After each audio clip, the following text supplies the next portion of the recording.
To start replacing the thermostat, I'm going to drain the radiator, and you don't necessarily have to do this, but it's going to avoid a big mess when you pull the thermostat housing off. So have a collection bucket ready and locate the petcock, which is right here. I'm going to use some pliers because most of the time they're stuck. Go ahead and break it free and remove the petcock. Don't remove it all the way, just enough to drain the coolant. Okay, once it's down to a slow drip like this, you can go ahead and cap it off. Make sure it's nice and snug. And I'm going to center my drain bucket underneath where the thermostat is located. Right about there. The thermostat is located right here where the lower radiator hose mounts onto the engine. And it has 3 nuts, one of which you can't see because it's right underneath, but basically they form a triangle. I'm going to remove the hose from this housing. That's because it's going to allow better access to getting that bottom bolt and also this one. So having said that, with a pair of pliers, squeeze on this clamp and go ahead and pull it away. There you go.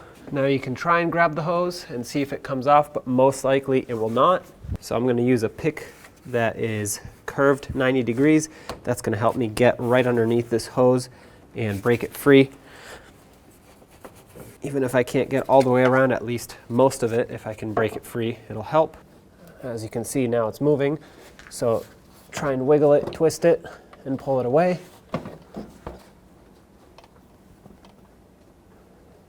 Some coolant might come out. In my case, there was none. Set this to the side. All 3 of these nuts are 12 millimeter in size, so with a 12 millimeter socket, break them all free. Sometimes they're pretty tight, especially if this thermostat hasn't been changed in a while. They can freeze up.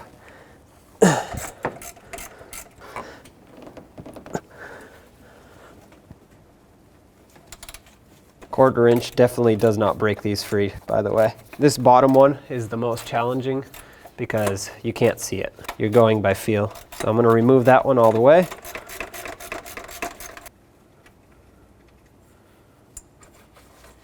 There's the bottom one. There's that one. All right, last one. At this point, the thermostat housing is not secured by anything, but it is stuck in there because, well, it's been there for a while. So you can take a rubber mallet and just gently tap it. That should break it free. Just be careful not to crack it. That's why I'm not using a steel hammer.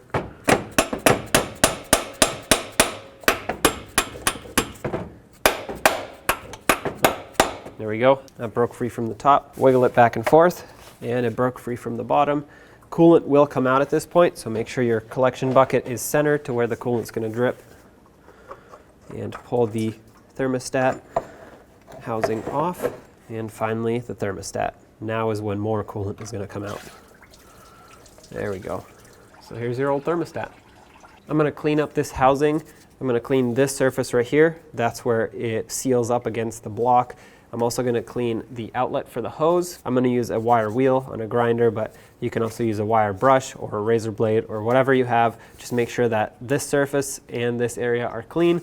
And then I'm going to clean up the surface on the block with a razor blade. Okay, so I cleaned up the thermostat housing on the wire wheel. It's nice and shiny now. Next, I want to clean up this surface here. You can use a wire brush or a razor blade. Just make sure there's no corrosion. This piece is actually in pretty good condition, so I'm not too worried about it. Before the thermostat goes on, it's going to have to be assembled. The gasket comes separately, so make sure you have a new gasket. Strongly recommend putting a new gasket on every time you do a thermostat. So run it around this lip. The gasket has a cutout in the middle, and make sure that that matches perfectly on the thermostat. You'll notice that it has this little air release valve here. That needs to face upward like that. This helps bleed the system. So set it into its housing here. Make sure that valve is at the top. Press it in. It should stay at least for just a little bit while you put the other piece on. Okay, start on your nuts. All right, go ahead and snug these up. You should not need to use any sort of gasket maker on this. Rubber O-ring gasket should be the only thing sealing up that thermostat. Make it snug. Don't make it tight yet because I'm going to torque it, and the torque for this is 14 foot-pounds for all 3 nuts.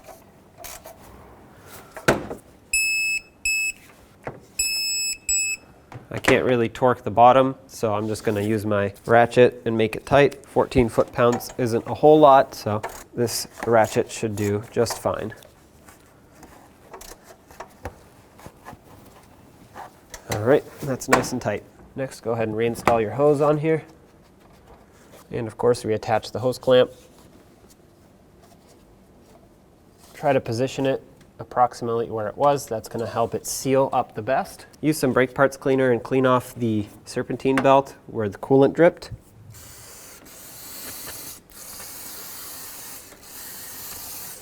And now let's top it off with some brand new coolant. I'm going to install a spill-proof coolant funnel. That's going to help me, well, prevent spills, but also it's going to make this the highest point of the cooling system, so all the air is going to be forced to come out and in here as opposed to getting trapped anywhere else. All right, go ahead and put in manufacturer's specified coolant.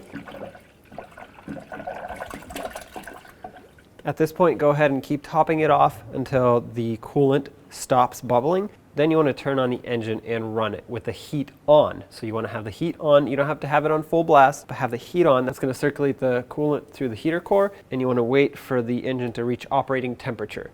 That's going to tell you that the thermostat opened up. You can also feel the hoses. If the top and the bottom hose are a similar temperature, they're warm, the thermostat opened up. If the lower hose is cold and this one's hot, the thermostat's still closed. So wait for the fan to kick in. Wait for the car to get warm. At that point, you want to shut it off, leave this coolant bucket on, and then let it cool down. After you let it cool down, top it off again, plug it up, and remove your funnel. Then take your radiator cap, tighten it on. Now take it for a road test and make sure the temperature gauge does not get over halfway. So make sure it doesn't overheat.